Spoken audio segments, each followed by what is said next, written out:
Vaksinasi massal dianggap merupakan cara yang efektif untuk menekan angka penyebaran wabah COVID-19. Berdasarkan penelitian, vaksinasi dapat meningkatkan kekebalan tubuh hingga 90%. Kementerian Kesehatan telah menyiapkan program vaksinasi massal COVID-19 yang ditujukan untuk 80% masyarakat Indonesia. Total 200 juta dosis vaksin ditargetkan akan diproduksi di tahun 2021. Bahkan 10 juta dosis vaksin sudah dapat diakses pada Desember 2020. Menurut Kepala Departemen Epidemiologi Fakultas Kesehatan Masyarakat Universitas Indonesia Triyunis Miko Wahyono, vaksinasi massal merupakan cara yang tepat untuk memutus mata rantai penyebaran wabah COVID-19. Vaksinasi massal juga dipercaya dapat menekan angka kematian yang kian meningkat. Namun, partisipasi masyarakat dalam pemberian vaksin merupakan tantangan tersendiri. Label halal, transparansi kandungan dalam vaksin, dan isu efek samping adalah sebagian kendala yang akan dihadapi. Berdasarkan uji klinis tahap 1 dan 2, vaksinasi massal tidak akan memberikan efek samping yang berat. Meski demikian, sosialisasi kepada masyarakat mengenai vaksin perlu dilakukan melalui penyuluh kesehatan, tokoh masyarakat, dan tokoh agama. Tim TV One mengabarkan.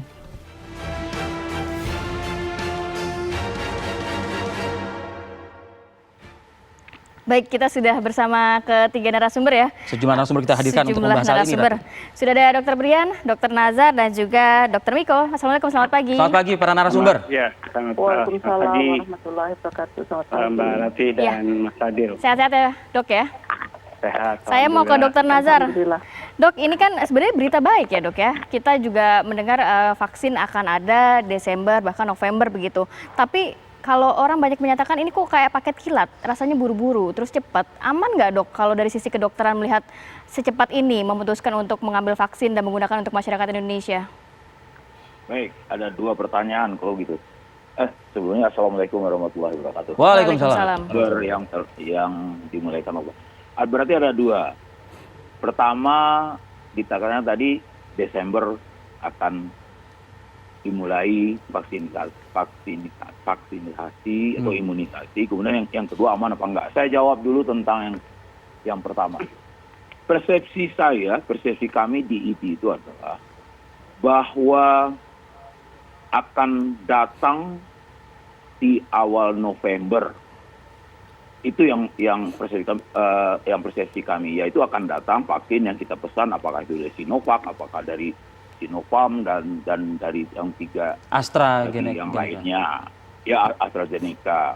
Nah, jadi kalau saya ingin pagi ini biar audiens masyarakat kita tahu bahwa yang pasti itu adalah karena kita mesti berebut dengan negara-negara lain, ya, betul. Sehingganya kita pesan duluan, delivery-nya kira-kira November atau Desember. Nah, dengan demikian ada rasa safe ya, ada rasa nyaman untuk persediaan, terutama yang untuk 21 juta pertama itu. Itu satu hal. Itu dulu. Itu tidak berarti as soon as possible akan dilakukan imunisasi. Saya berpegang kepada kami ya di ID, berpegang kepada bukankah Presiden Jokowi sudah mengatakan tidak boleh tergesa-gesa. Udah sampai situ aja. Nah, sekarang paragraf 2 tentang aman. Jelas, seluruh dokter, seluruh tenaga kesehatan, karena yang akan melakukan imunisasi itu bukan hanya dokter. Tenaga kesehatan itu kan bertolak dari sisi aman. Aman itu banyak. Kita mulai dari aman yang untuk masyarakat lah, terutama yang Muslim. Itu aman dari sisi halalnya. Oke, itu. Kemudian aman dari sisi dia sebagai zat yang dimasukkan. Atau kita katakan ya, kita setarakan saja walaupun nggak sama dengan obat. Itu mesti aman. Benar-benar aman. Aman untuk pasiennya, efektifkah dia, kemudian karena dia untuk menimbulkan kekebalan, imunologisnya, kemampuan memberikan kekebalan itu juga termasuk dalam rangka aman dan tidak aman tadi. Itu. Jadi kami tenaga kesehatan, bukan hanya sebagai dokter, sangat mengutamakan perkara aman dan tidak aman. Kapan disebut aman? Apabila seluruh tahap, saya ulang, seluruh tahap termasuk tahap ketiga, yaitu artinya pengamatan dan penanggulangan side effect dan segala macam itu, monitoring per tahap itu harus memang sudah selesai. Vaksin dari manapun, apakah itu yang segera dibeli, apakah itu dibeli dengan emergency use authorization itu, apapun juga alasannya, itu harus aman. Sedikit lagi, aman itu siapa yang menentukan? Aman itu ditentukan tentu secara keilmian, secara akademik dan segala macam, tapi ada otoritas pemerintah, lembaga pemerintah resmi seperti Balai POM. Cuman sekarang ditambahin dengan aman untuk sosial masyarakat, yaitu dari PMUI perkara halal. Itu termasuk dalam aman. Nah, kembali ke Balai POM. Balai POM punya otoritas, itu lembaga resmi pemerintah seperti FDA di Amerika. Kalau mereka merekomendasikan ini aman, tentu setelah mengikuti kaidah-kaidah yang berlaku. Apakah itu approval dari WHO, apakah itu ada di dunia ini sekurang-kurangnya, kalau nggak diperhitungkan ahli-ahli dalam negeri, mohon maaf para ahli dalam negeri ini, kalau itu belum diperhitungkan kepiawaian mereka juga mendunia loh itu. Ya. Tapi ada yang disebutkan technical assistant group, ya kan? Dan kemudian juga ada satu lagi badan dari WHO. Nah, pandangan mereka kan juga diperhitungkan. Pasti badan POM itu akan memperhitungkan itu, baru mereka akan mengeluarkan, bisa mengeluarkan otorisasi untuk pemakaian itu. Baru bisa sampai ke masyarakat. Itu yang dimaksud aman. Oke. Ya. Baik, Dr. Nazar, saya ingin langsung mencari jawaban dari sejumlah tanda tanya tadi itu ke Dr. Brian. Kalau gitu, Dr. Brian, Anda Istana sudah menerima surat yang diedarkan oleh PBID kemarin. Di antaranya dua hal tadi yang disampaikan Dr. Nazar. Ya, kalau pertama saya disclaimer dulu, saya berdiri di sini kan atas nama kantor staf presiden ya. Nah, kalau masalah surat, saya juga dapatnya dari edaran yang beredar di sosial media, di antara WA group dan seterusnya, karena ini beredar luas. Tetapi terlepas daripada itu, kalau kita melihat kontennya, sebetulnya secara konten kita sepakat ya, dan apa yang disampaikan oleh Dr. Nazar tadi itu tepat. Pasti pemerintah akan sangat memperhatikan efek bahwa apa yang kita berikan, apa yang vaksinasi nanti yang akan kita lakukan pasti harus memenuhi kaidah-kaidah keamanan dan juga efektivitasnya. Dan prosedur itu kan dilalui ya. Kita percaya betul bahwa Badan POM RI ini mempunyai kredibilitas yang cukup tinggi. Dia diakui di dunia di organisasi internasional. Kemudian PT Bio Farma pun sebagai BUMN kita yang selama ini memproduksi vaksin, ini juga mempunyai kredibilitas yang tinggi loh di dunia internasional. Belum lagi lembaga uji klinis yang di bawah kepemimpinan Prof. Kusnandi ini juga sudah mempunyai pengalaman yang cukup meyakinkan secara internasional untuk melakukan uji klinis.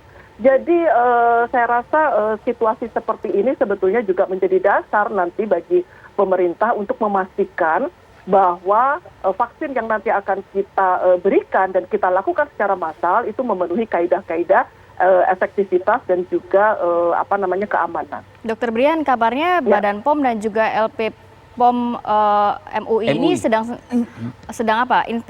Inspeksi dan juga melihat bagaimana kualitas dari vaksinnya. Update-nya bagaimana, Dok? Iya. Saya belum mendapatkan informasi resmi hasilnya seperti apa, tapi itu sekali lagi itu kan bagian dari proses ya dalam rangka tadi ya menjaga sebagai masukan untuk keputusan yang diambil nanti supaya tidak salah. Ya, dan ini saya rasa ini sesuai juga dengan arahan Bapak Presiden ya yang terkini bahwa kita tidak boleh terlalu terburu-buru untuk melakukan vaksinasi massal ini, harus dipastikan komunikasi publiknya dijalankan dengan benar karena supaya informasi yang beredar di masyarakat itu juga tidak salah. Walaupun sesungguhnya pemerintah kan sudah membuat roadmap-nya untuk pelaksanaan vaksin ini. Jadi sebetulnya juga tidak terburu-buru amat juga ya. Mungkin proses dipercepat dilakukan karena situasi emergensi. Kita tahu uji klinis kalau mengikuti cara-cara yang normal itu akan membutuhkan waktu yang panjang. Pemberian izin edar misalnya itu juga membutuhkan waktu yang panjang. Tetapi dalam situasi emergensi maka proses itu dipercepat. Dipercepat dalam artian bukan berarti bahwa kita mengabaikan dari sisi keamanan atau belum terbukti efektif kemudian sudah dilakukan. Tentu saja itu tidak akan dilanggar. Dua Dr. hal itu Brian, prinsip yang harus dipastikan. bagaimana juga negara yang saat ini tengah mengupayakan vaksin mengcounter atau mungkin membalas dengan informasi positif, narasi positif yang berkembang di masyarakat. Ada pemberitaan ya, judulnya itu relawan uji vaksin COVID-19, salah satu vaksin yang juga sudah bekerja sama dengan pemerintah Indonesia ini meninggal dunia ya kan di Brazil begitu. Bagaimana negara mungkin hadir untuk mengimbangi informasi ini? Karena jujur tadi kan saya berbincang dengan Ratih, nanti kalau vaksin masuk suntik nggak? Ya suntiklah sebagai warga yang siap menangkal COVID. Aman emangnya? Nah ini kan aman ini yang kita belum bisa menjawab. Tapi ada berita kayak begini. Gimana Dokter Brian? Betul, iya. Jadi berita yang masuk, berita yang beredar itu banyak sekali juga ya. Nah, mungkin ini bagian yang menjadi PR kita bersama. Tidak hanya pemerintah, saya rasa ya, media juga berkewajiban juga untuk membantu memilah dengan baik mana berita yang misinformasi, mana yang hoax, mana berita yang benar. Seringkali beritanya mungkin memang benar bahwa ada kejadian kematian dan seterusnya. Tetapi kita juga harus membantu, mengedukasi, memahami dengan benar angka yang muncul itu artinya apa. Misalnya di dalam uji klinis itu kan tidak semuanya. Ini saya bukan menegasikan berita yang ada ya, tetapi bagaimana kita memahami berita. Di dalam uji klinis itu kan ada yang mendapatkan vaksin, ada yang mendapatkan placebo. Placebo itu artinya dia tidak mendapatkan vaksin sebetulnya, dia kosong saja. Tapi itu bagian dari uji klinis. Nah kan kita tidak tahu yang meninggal ini mereka yang mendapatkan vaksin atau yang mendapatkan placebo itu satu. Disebut terima placebo, dokter. Ya, nah kalau terima placebo kan artinya dia memang tidak mendapatkan vaksin ya. Nah ini, tapi kan penjelasan itu di dalam headline itu seringkali tidak tampak. Nah itu tugas kita bersama untuk menjelaskan. Tapi terlepas daripada itu, kalau kita, ini saya lihat juga sudah beredar cukup luas nih roadmap tentang pemberian vaksin ini. Sebetulnya tuh pemerintah kita, Kementerian Kesehatan sudah melakukan pengumpulan data di awal ya kepada hampir 100.000 responden. Bagaimana penerimaan, hampir 60% sebetulnya menerima vaksin ini. Di antara yang tidak menerima memang masih mempertanyakan, sekitar setengah itu mempertanyakan, dia tidak yakin dengan keamanannya. Nah ini catatan buat kita, artinya kita harus desain strategi komunikasi yang baik supaya masyarakat bisa memahami ini. Ya karena itu juga pagi ini kita hadirkan Dr. Nazar, Dr. Brian dan juga Dr. Miko begitu ya. Kita jeda dulu. Ya. Bapak-bapak dan Ibu, kami kembali saat lagi.